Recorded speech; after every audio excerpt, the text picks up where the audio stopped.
A minha grama é mais verde. Um relacionamento sexual feliz e abençoado, por Jaime Camp. Introdução. Venha ao meu jardim. Este é o convite que a Sulamita fez na noite de núpcias ao seu marido. Encontramos esta passagem em Cântares 4, versículo 12 e 5, versículo 1. A partir dela, quero abordar a questão do relacionamento sexual dentro do casamento. Em Gênesis 1, encontramos um dos propósitos do sexo, que é a procriação. A primeira ordem que Deus deu ao homem e à mulher no jardim do Éden foi: multiplicai-vos, sede fecundos, multiplicai-vos, enchei a terra. Daí tomamos conhecimento de que um dos propósitos do sexo no casamento é procriar, nos reproduzirmos em outros. Isto é uma coisa maravilhosa. O salmista disse: bem-aventurado é o homem que tem a sua aljava cheia. A aljava era uma bolsa de couro que o guerreiro usava para carregar as suas flechas. Numa bolsa tamanho médio cabia mais ou menos 7 flechas. Isso não quer dizer que temos de ter 7 filhos para sermos abençoados. Com 1, 2 ou 3 já temos bastante bênção e também um pouquinho de serviço.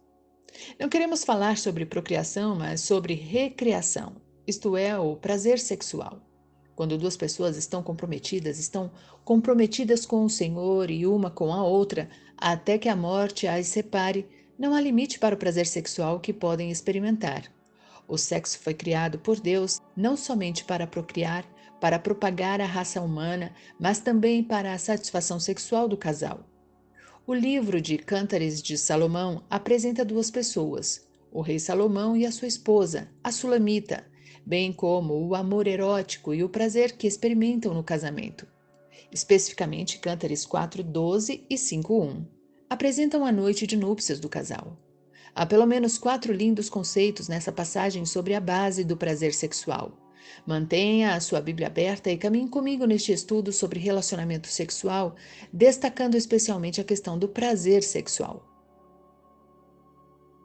A sexualidade do marido. O primeiro conceito é acerca da sexualidade do marido. No capítulo 4, 12 e 15, encontramos a primeira base para o prazer sexual, a atração sexual do marido em relação à sua esposa. Nos versículos 12 ao 15 lemos: Jardim fechado és tu, minha irmã noiva minha, manancial recluso, fonte selada. Os teus renovos são um pomar de romãs com frutos excelentes. A hena e o nardo e o açafrão, o cálamo e o cinamomo, com toda sorte de árvores de incenso, a mirra e o aloés, com todas as principais especiarias. És fonte dos jardins, poço das águas vivas, torrentes que correm do Líbano. Neste trecho, vemos que a primeira base para o prazer sexual é a atração que o esposo sente pela esposa. Salomão é atraído pela fidelidade dela, pelos frutos dela, pela fragrância e pela fonte.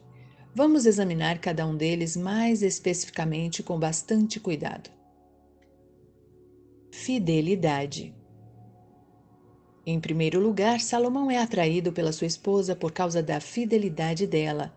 Ela é uma virgem na noite de núpcias, ele a chama jardim fechado. Nesse jardim ninguém entrou, nenhum homem rompeu seus portões, ninguém pulou a sua cerca, passando por cima de flores e cores e comendo frutos não amadurecidos. Ela é uma virgem. Isto é uma mensagem importante que nossa juventude precisa ouvir. Precisamos elevar, precisamos exaltar, precisamos dar valor à virgindade numa sociedade saturada pelo sexo, que não dá nenhum valor à questão da fidelidade no namoro, no noivado e na preparação para o casamento. Mas aqui, Salomão, na noite de núpcias, percebendo que a sua esposa é uma virgem, é atraído a ela também pela sua virgindade. Jardim fechado.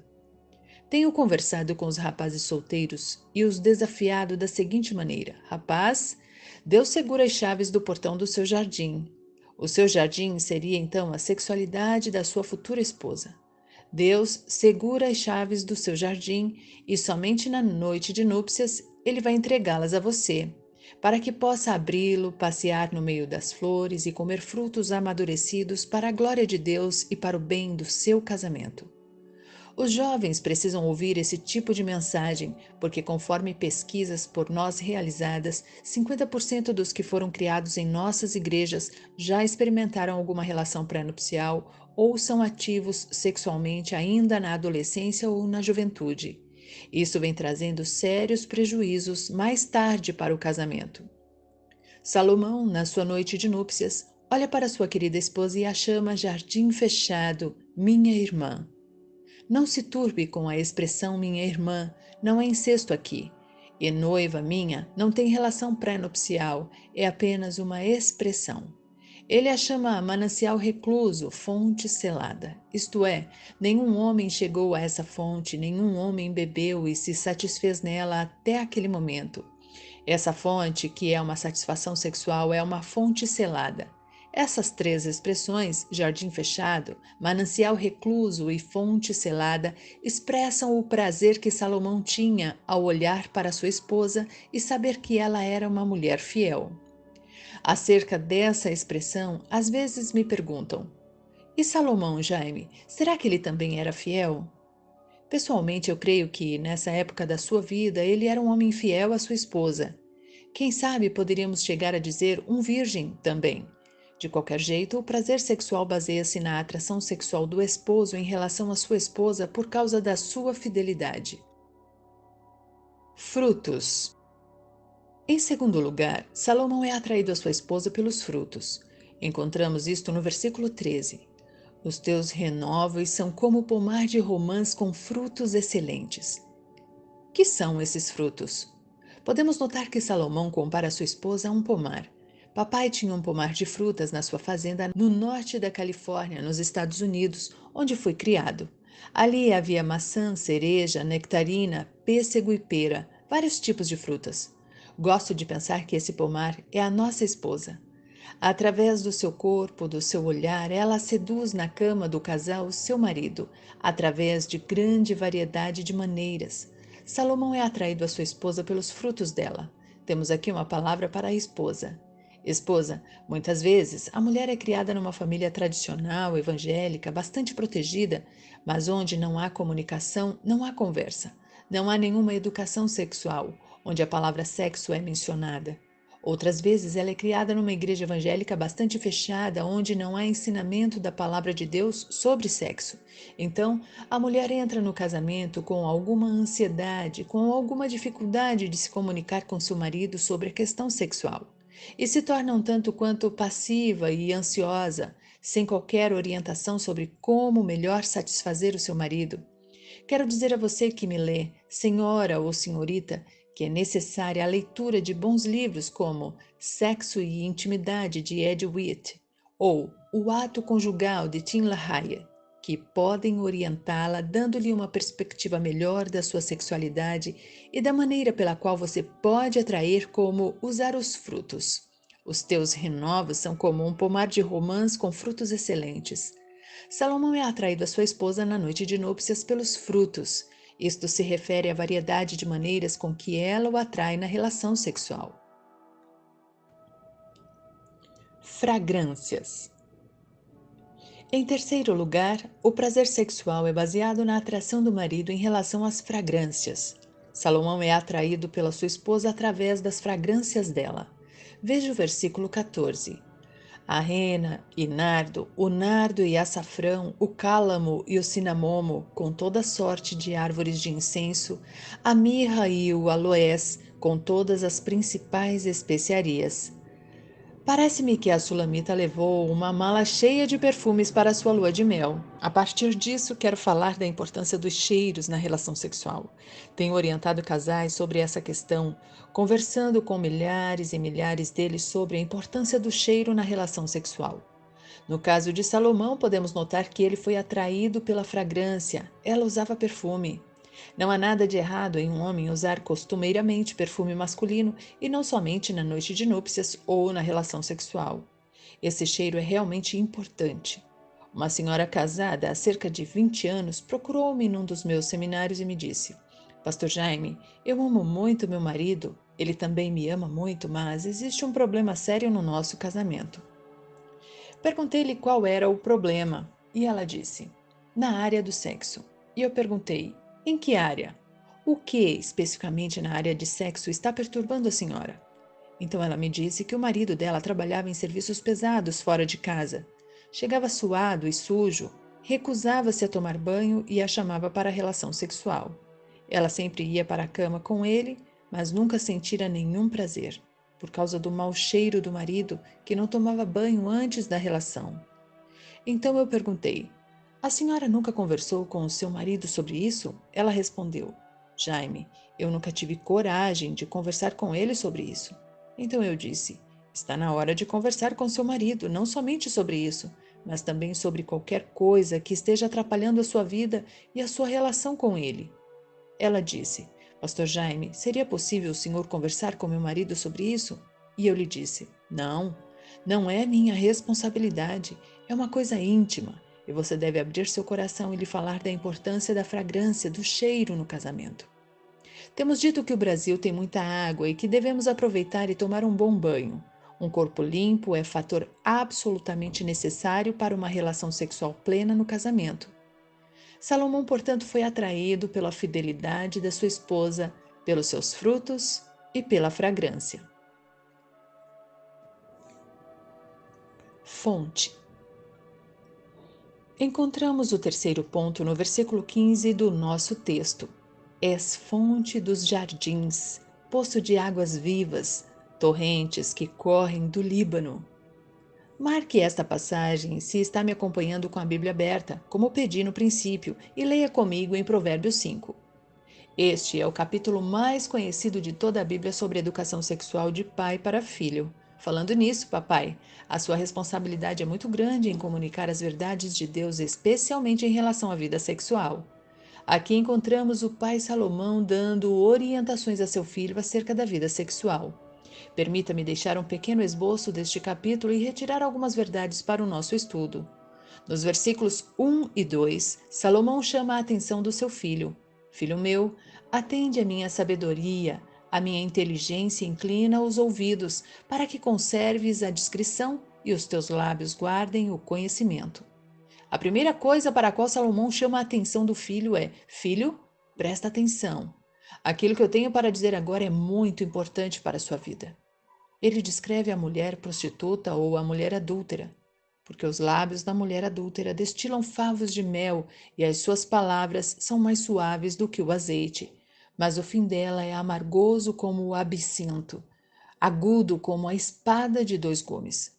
Os seus pés descem à morte, os seus passos conduzem-na ao inferno. Ela não pondera a vereda da vida, anda errante nos seus caminhos e não o sabe. Salomão está descrevendo para seu filho algumas das características da mulher prostituta, da mulher adúltera. Do versículo 7 até o 14, ele fala sobre as consequências da promiscuidade de uma relação fora dos laços matrimoniais, das consequências de uma relação com uma prostituta. Temos aqui advertências suficientes, inclusive sobre o perigo de contrair uma doença venérea. Depois, os versículos 7 ao 14 e 15 ao 19 falam da beleza do relacionamento conjugal, trecho que vamos abordar. Nos versículos 22 e 23, ele volta a falar sobre os perigos e as consequências da promiscuidade. Agora, porém, quero chamar a atenção especialmente para os versículos 15 ao 19, onde lemos: Bebe a água da tua própria cisterna e das correntes do teu poço. Derramar-se-iam por fora as tuas fontes e pelas praças os ribeiros de águas? Sejam para ti somente, não para os estranhos contigo. Seja bendito o teu manancial e alegra-te com a mulher da tua mocidade, corça de amores e gazela graciosa. Saciem-te os teus seios em todo o tempo e embriaga-te sempre com as tuas carícias. Aqui temos uma orientação do rei Salomão ao seu filho sobre a beleza da relação sexual no casamento. Ele começa dizendo: Filho, bebe a água da tua própria cisterna e das correntes do teu poço. É claro que, quando o filho ouve estas palavras, ele vai pensar naquela cisterna, naquele poço lá no fundo do quintal que havia nas casas palestinas, de onde, num dia de calor, podia-se tirar água cristalina, fresquinha, que dava para satisfazer a sede física. Mas aqui, naturalmente, ele está falando da sede sexual. Ele está dizendo: satisfaça a sua sede sexual dentro da sua casa com a sua própria esposa.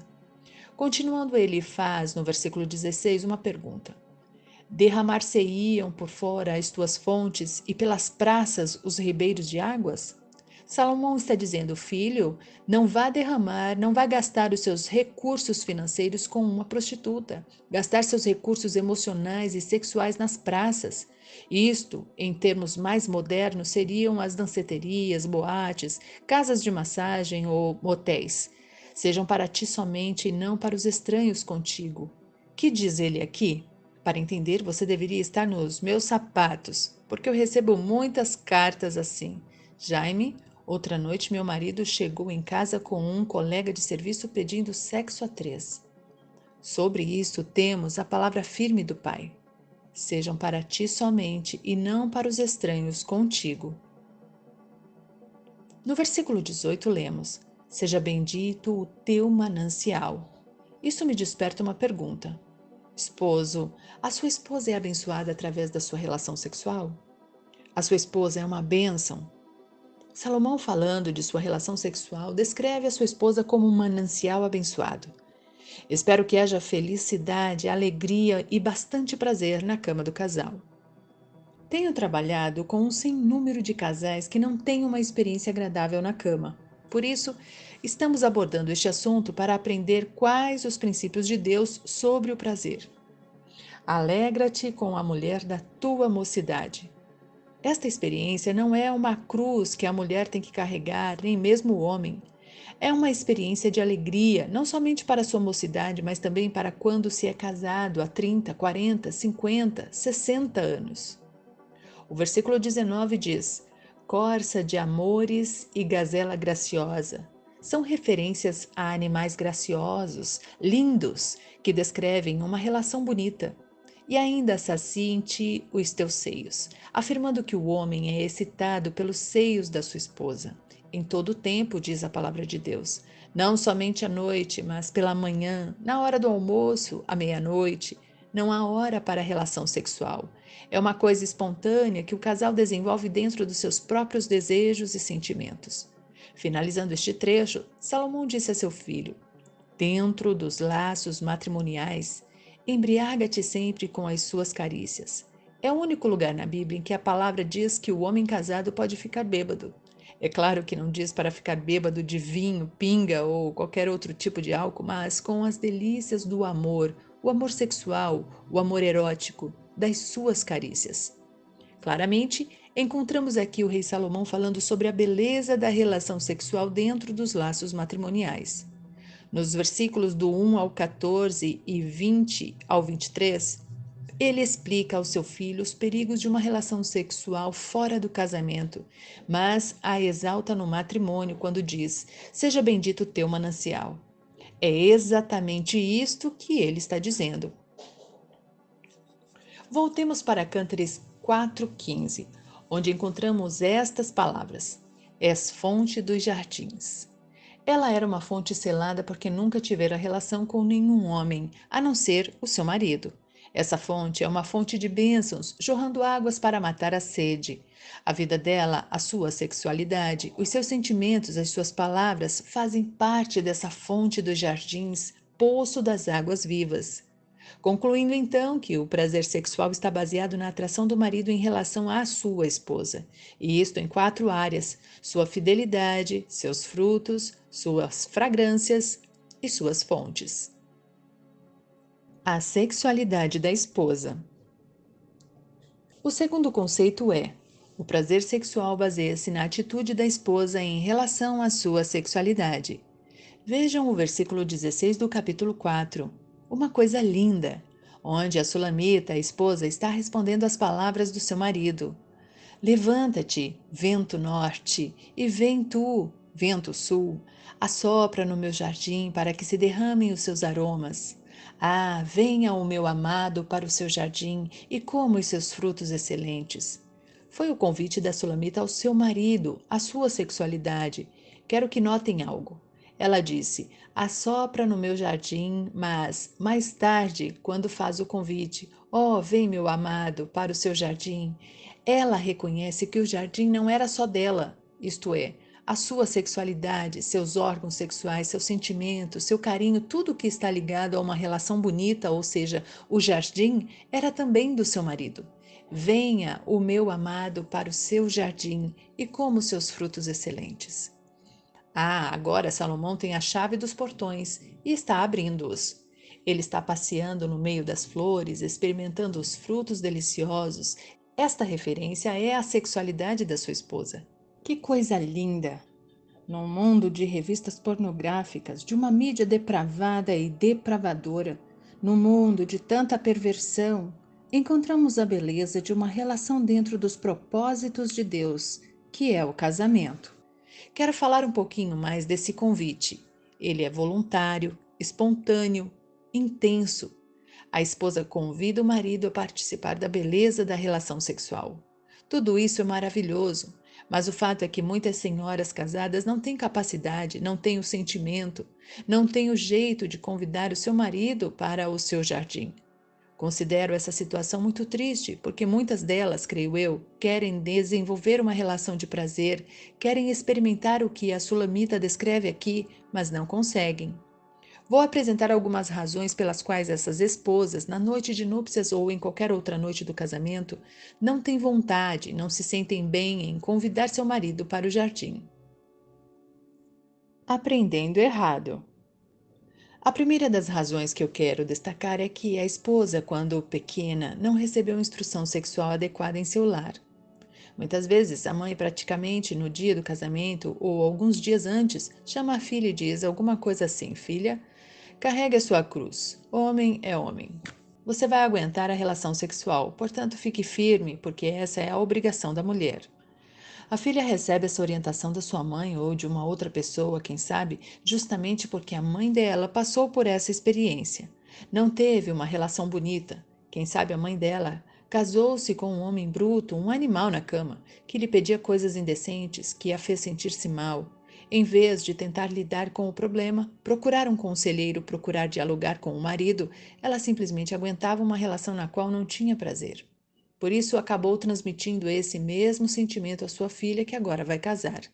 É triste porque a relação é de Deus. Sexo foi criado por Deus tanto para a procriação quanto para a recriação. Infelizmente, não se pratica uma educação sexual adequada. Quando estou preparando um casal para o casamento, gasto bastante tempo no meu curso pré-nupcial falando-lhes sobre a importância de uma relação sexual bonita, sobre o que deve ser feito e quais atitudes devem ser tomadas na sua realização. Mas nem todo pastor, antes de realizar um casamento, investe tempo na preparação do casal, o que é muito importante, especialmente na área sexual. Uma das razões por que a Sulamita podia convidar seu esposo para o seu jardim reside no fato de que ela tinha uma atitude correta em relação à sua sexualidade. Traumas no caminho. Em segundo lugar, muitas meninas, dos 5 aos 12 anos, mais ou menos, têm sido abusadas, sexualmente falando. Uma esposa lutando pela sua relação sexual com o marido confessou-me que, aos 10 anos de idade, estava dormindo em seu quarto quando de repente acordou assustada, sentindo que seu pai tinha passado a sua mão debaixo dos cobertores e estava acariciando as partes íntimas dela. Isso criou uma imensa barreira, um trauma no coração daquela criança. Por isso, depois de adulta, ela não conseguia ter bom relacionamento com alguém do sexo oposto. Casara-se, mas estava realmente atrapalhada no campo da relação sexual e às vezes em outras áreas do casamento. Por causa desse tipo de abuso ou de uma relação inadequada com alguém do sexo oposto durante a infância ou na adolescência, ou ainda por causa de uma violação ou estupro por parte do pai, padrasto, irmão, tio, vizinho, primo ou outra pessoa qualquer, a mulher não consegue superar o trauma. Antes do casamento, ela precisava procurar alguém que pudesse ajudá-la a curar essa ferida.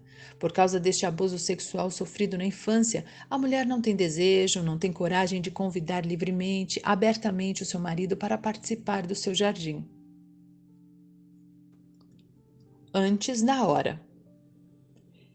Em terceiro lugar, na juventude e adolescência, muitas vezes ocorre relacionamento íntimo. Às vezes há masturbação mútua ou carícias muito íntimas, muito além daquilo que Deus nos ensina na sua palavra, quando diz: "Não defraude a seu irmão", em 1 Tessalonicenses 4:6. Outras vezes, a relação pré-nupcial, que acarreta sentimento de culpa, medo, desconfiança, uma série de malefícios que acabam atrapalhando a relação matrimonial. Sem orientação adequada. Em quarto lugar, a lua de mel.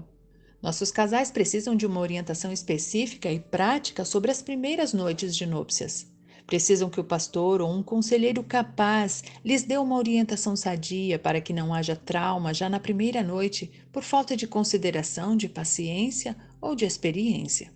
Essa orientação se faz necessária porque muitas mulheres têm sido traumatizadas já na primeira semana por atitudes e comportamentos errados adotados no relacionamento com seu marido.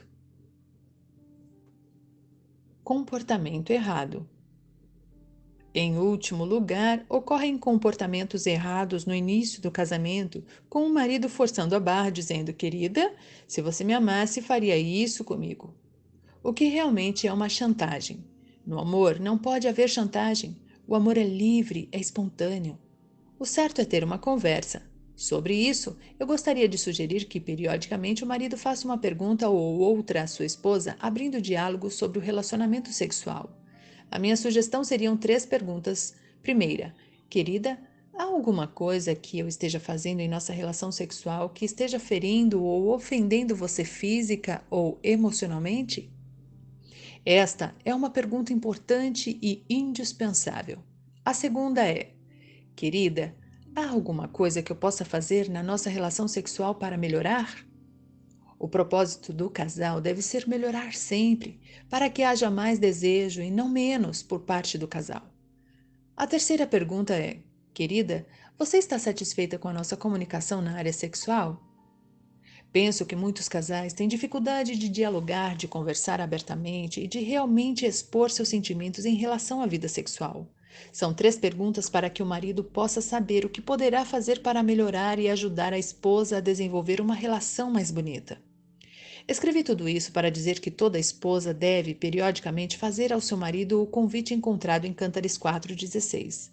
Mas a minha experiência de aconselhamento mostra que a maioria das mulheres não tem desejo ou não tem jeito de chamar o seu marido para apreciar e desfrutar do seu jardim.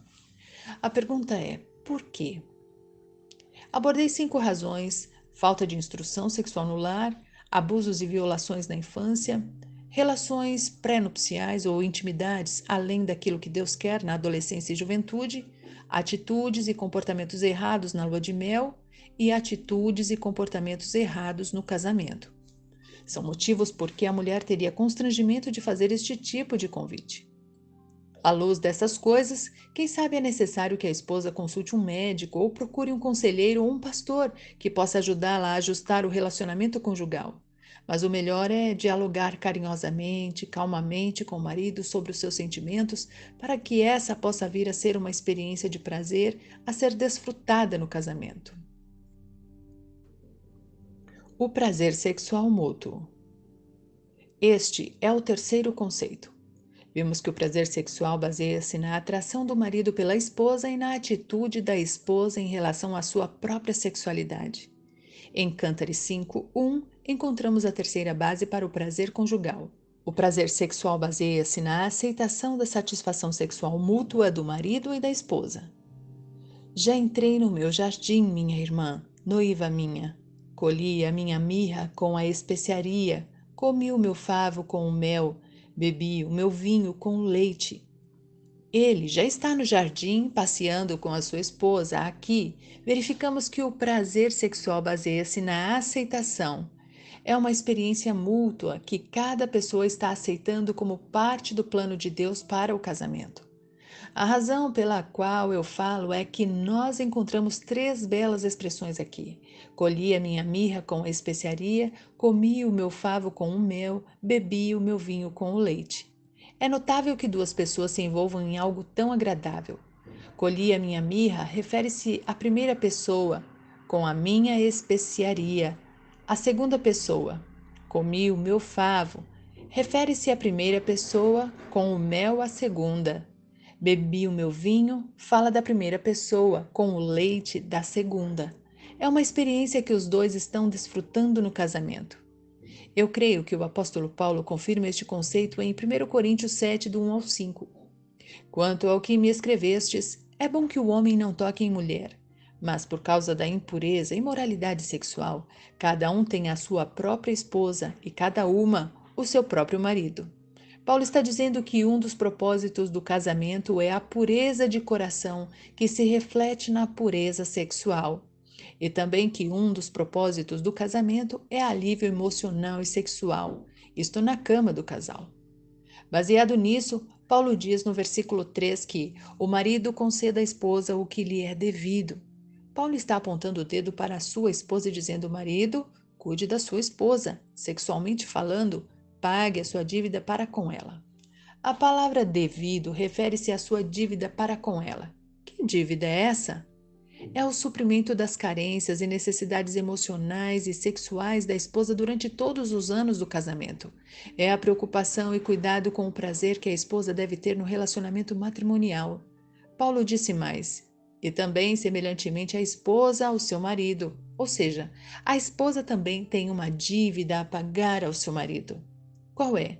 Suprir as necessidades e carências do seu marido durante todos os anos do casamento na área emocional e na área física.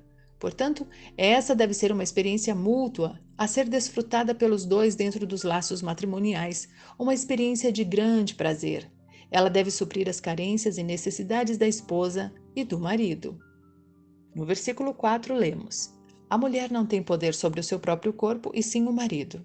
E também, semelhantemente, o marido não tem poder sobre o seu próprio corpo, e sim a mulher. Isto nos fala de novo sobre alguma coisa mútua. O texto está dizendo que, na relação sexual, o corpo da mulher pertence ao marido e o corpo do marido pertence à esposa. A palavra poder quer dizer autoridade. A esposa não pode dizer ao seu marido: não quero ter relação sexual com você. Não quero que você me toque daquele jeito. E o marido não pode dizer: não quero ter relação sexual com você. Não quero que você me toque. É necessário uma comunicação aberta. Em termos gerais, o corpo do marido pertence à sua esposa e vice-versa. Isto vem com os anos de experiência e com o aprofundamento no amor do casal. No versículo 5 lemos: não vos priveis um ao outro, salvo talvez por mútuo consentimento, por algum tempo, para vos dedicardes à oração e novamente vos ajuntardes para que Satanás não vos tente por causa da incontinência. Paulo reconhece a dificuldade na cama do casal na questão de um jejum sexual. Ele está reconhecendo que Satanás pode estar na cama do casal. Daí ele dizer, em termos gerais, não vos priveis um ao outro. Ele não diz, não vamos ter relação sexual. Quando escreve salvo talvez, ele concede uma exceção, alguma coisa específica. Deus fala ao coração do marido, da esposa ou aos dois, e um deles diz: eu quero ter uma vida de oração mais intensa na próxima semana e gostaria de deixar de ter relação sexual. Não pode ser assim. Deve ser uma decisão mútua, de mútuo consentimento. Isto é, uma convicção a que os dois devem chegar, consentir, decidir, e só por algum tempo. Paulo não disse quanto tempo, mas eu gostaria de sugerir no máximo 2 semanas, para vos dedicardes à oração, isto é, um exercício espiritual com o propósito de orar, para em seguida novamente vos ajuntardes. O normal é haver relação sexual semanalmente, porém cada qual tem o seu ritmo. Alguns gostariam de ter relação todos os dias, outros uma vez por semana, mas é necessário que cuidemos disso para que cada um tenha a sua necessidade suprida. A razão de tudo, segundo Paulo, é para que Satanás não vos tente por causa da incontinência. Satanás está à porta da nossa casa, do nosso lar, do nosso relacionamento e está conseguindo, infelizmente, estragar muitos relacionamentos justamente na cama do casal.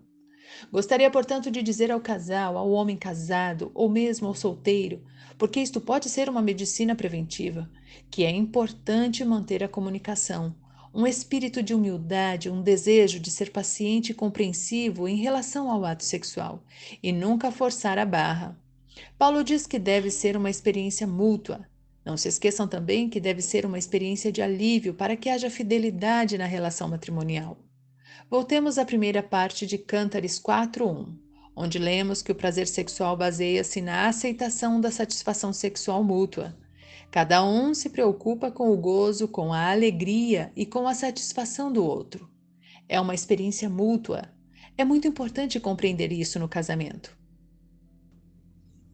A aprovação de Deus. No final do versículo 5, encontramos o quarto conceito para o prazer sexual. O prazer sexual baseia-se na aprovação de Deus. Repare as palavras em Cântares 5, no final do versículo 1. Comei e bebei, amigos, bebei fartamente, ó amados. Faço uma pergunta. Quem está falando essas palavras? Alguns comentaristas da Bíblia dizem que foram os amigos, no final da festa, na noite do casamento. Outros acham que foram os pais, mas eu, pessoalmente, creio que Deus olhou para o casal na sua primeira noite de núpcias e disse: Comei e bebei, amigos. Deus é nosso amigo. Ele nos ama e nos criou com tremenda capacidade de procriar e recriar-nos e deseja que o casal se divirta bastante. Quando ele diz comei e bebei, amigos, bebei fartamente, ó amados, está dando a sua aprovação. O carimbo de aprovação que Deus coloca sobre o casal e a sua sexualidade. Não se encontra o carimbo de aprovação de Deus num motel ou na relação entre um jovem e uma jovem que não são casados. O casal pode até dizer: Ah, Jaime, todo mundo está fazendo. Além disso, nós estamos caminhando para o casamento, já somos noivos. Ah, Jaime, nós nos amamos tanto. Todas são razões, mas não são razões suficientes para violar o princípio de Deus. Homens, esperem, porque Deus entrega no dia do casamento a chave dos seus portões para que vocês possam desfrutar da bênção de uma relação bonita criada por Ele. Recapitulando. Finalizando esta nossa palavra sobre prazer sexual, quero fazer novamente um pequeno resumo. Em primeiro lugar, em Cântares 4, do 12 ao 15, encontramos: o prazer sexual baseia-se na atração sexual do marido em relação à sua esposa. No versículo 16, o prazer sexual baseia-se na atitude da esposa em relação à sua própria sexualidade. Em 5:1, o prazer sexual baseia-se na aceitação da satisfação sexual mútua do marido e da esposa. E, finalmente, no final do mesmo versículo, o prazer sexual baseia-se na aprovação de Deus. Comei e bebei, amigos, bebei fartamente, ó amados. Podemos ver neste trecho vários princípios sobre o prazer conjugal. Deus gosta de ver seus filhos aproveitando a bênção do sexo, independente de querer ter filhos ou não. Nossos corpos, com seus órgãos sexuais, foram criados para realmente usufruir bastante prazer. E é importante que o casal entenda a importância disto e que possa dialogar, conversar, a fim de contornar os possíveis obstáculos.